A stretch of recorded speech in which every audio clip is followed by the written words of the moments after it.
जय जगन्नाथ। आया अमृतम चैनल अमृत कथा को स्वागत। जानिबा वाग्देवी सरस्वती को माँ सारला को आउ विद्या प्राप्तिर उपाय को। वाक्यर देवी वाणीर देवी वाग्देवी माँ सरस्वती ज्ञान विज्ञान प्रज्ञान शिक्षा शिक्षण प्रशिक्षण कला साहित्य संस्कृति सृजनशीलता चिंता चेतना स्वर सबुर अधिष्ठात्री देवी होउछंती माँ सरस्वती। ऋग्वेद जहाँ स्तुति कले उभय नदी आउ देवी भावरे अम्बे तमे नदी तमे तमे देवी सरस्वती अम्बे तमे नदी तमे देवी सरस्वती अप्रशस्त इव स्वामी प्रशस्ति मम निष्कृति। आज ऋषिगण प्रार्थना करुछंती हे श्रेष्ठ माता हे श्रेष्ठ देवी हे श्रेष्ठ नदी आमे माने समस्ते अप्रशस्त प्राणी अटो आम मानकु प्रशस्त करांतु आम मानकु विस्तारित करांतु। महाधन विद्याधनर अधिष्ठात्री देवी होउछंती माँ सरस्वती।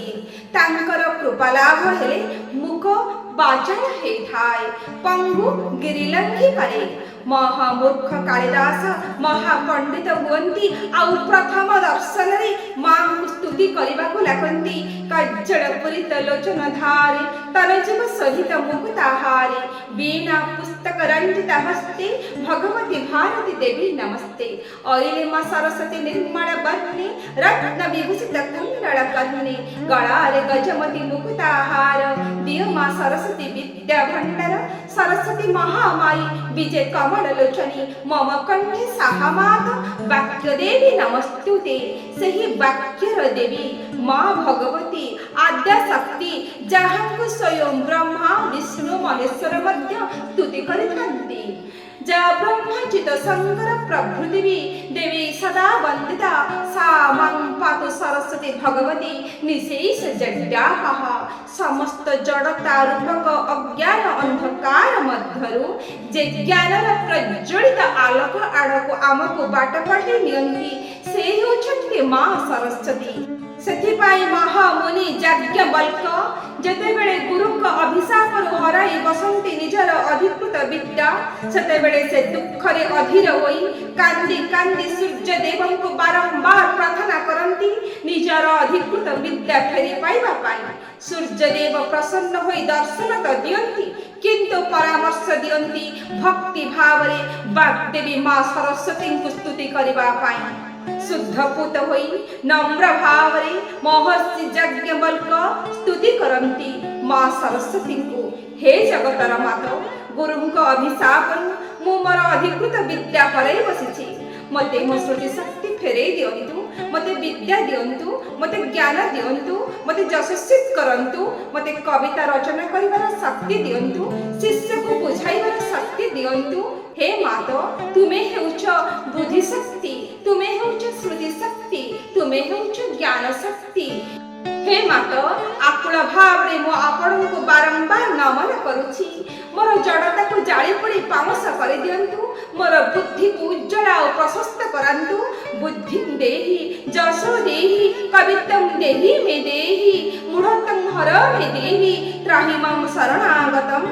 कहिबा बाहुल्य मांकर आशीर्वाद जगु पुणी थरे महर्षि याज्ञवल्क निजर अधिकृत विद्या फेरी पाइथिले आउ यशस्वी मध्य हेई पारिथिले।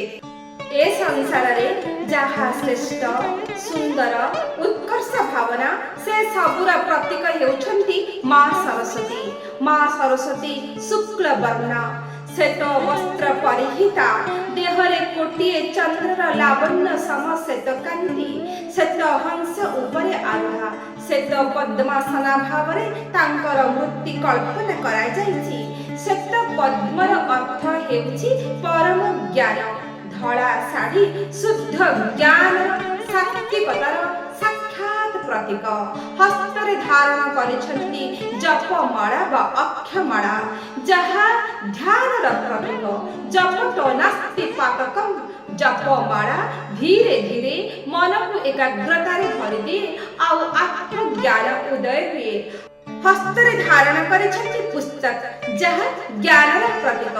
देखंतु माँ सरस्वती निजे चतुर्दश कला व 64 विद्यार प्रतीक किंतु से हस्तरे पुस्तक धारण करी एया सूचई देबाको चाहती जीवन में जेते कठिन कठिन परिस्थिति आसिले मध्य विद्या अध्ययन व पुस्तक अध्ययन विरत हेबा उचित नहीं।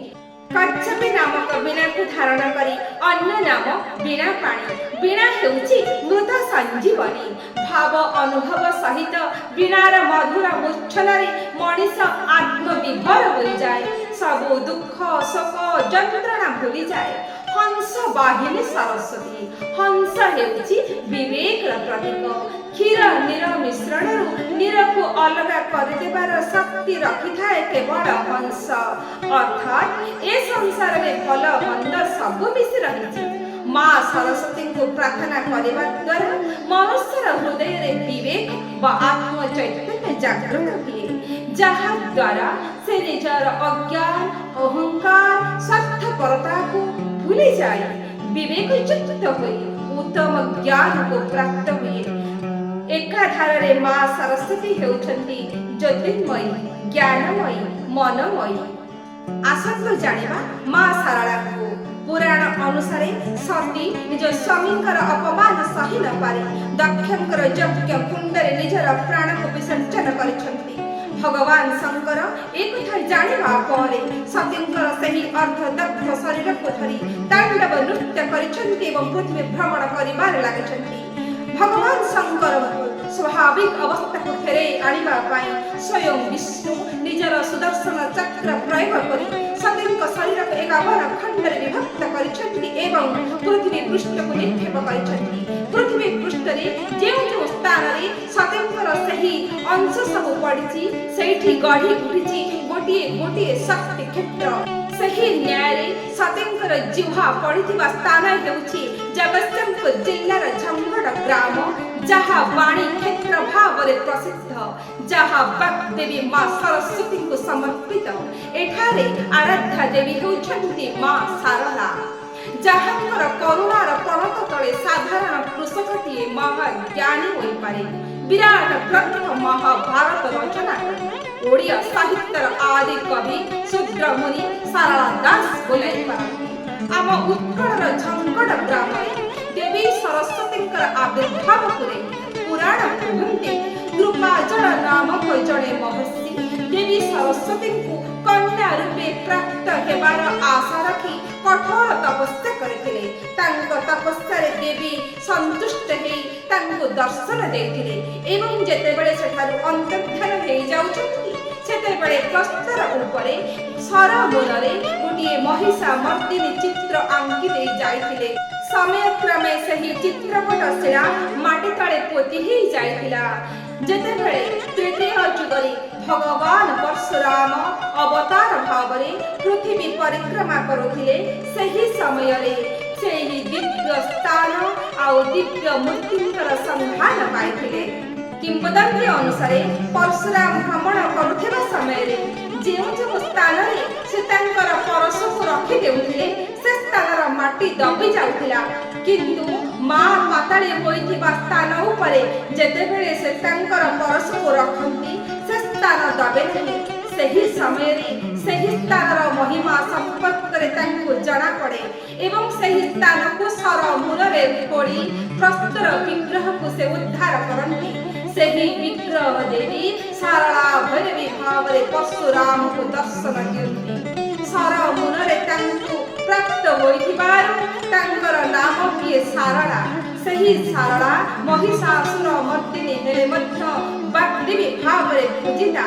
सारला अष्टभुजा दक्षिण पार्श्वर चारि हस्तरे वीणा पुस्तक खड्ग शूल धारण करथिबा बेले वाम हस्तर चारि हस्तरे ढाल धनु महिषासुर मुख और घंटी धारण करिछंती। माँ सारला ज्ञान देवी भाव रे जुग जुग धरी असंख्य कवि कवित पंडित लेखक गायक आदि समस्त कलार विद्या ऐश्वर्यर प्रतीक भाव रे करुणा वितरण करी आसुछंती। पुराण रे सरस्वती को सप्त तीर्थ मध्य अन्यतम नदी भाव रे कल्पना करी गान करा जाए। गंगे च जमुने चैव गोदावरी सरस्वती नर्मदे सिंधु कावेरी जड़े सन्निधौ कुरु। ଆସନ୍ତୁ ଜାଣିବା ବିଦ୍ୟା ପ୍ରାପ୍ତିର ଉପାୟ। ପଣ୍ଡିତମାନେ କୁହନ୍ତି ମା ସରସ୍ୱତୀ ଏକାଧାରରେ ଜ୍ଞାନ ଆଉ ପବିତ୍ରତାର ପ୍ରତୀକ। ତେଣୁ ତାଙ୍କର କୃପା ପ୍ରାପ୍ତ କରିବାକୁ ହେଲେ ବିଦ୍ୟାର୍ଥୀକୁ ଶୁଦ୍ଧଭୂତ ରହି ବ୍ରହ୍ମଚର୍ଯ୍ୟ ପାଳନ କରିବାକୁ ହେବ ଏବଂ ବଦ୍ ବଦ୍ ଭଗବାଦି ନିଃସ୍ୱାହା ଏହି ମନ୍ତ୍ରକୁ 10 ଲକ୍ଷ ଥର ଜପ କଲେ ସାଧନାର ସିଦ୍ଧି ପ୍ରାପ୍ତ ହୋଇଥାଏ। ଅଶେଷ ଜ୍ଞାନର ଅଧିକାରୀ ହୋଇ ଯଶସ୍ୱୀ ହୋଇଥାଏ ବିଦ୍ୟାର୍ଥୀ।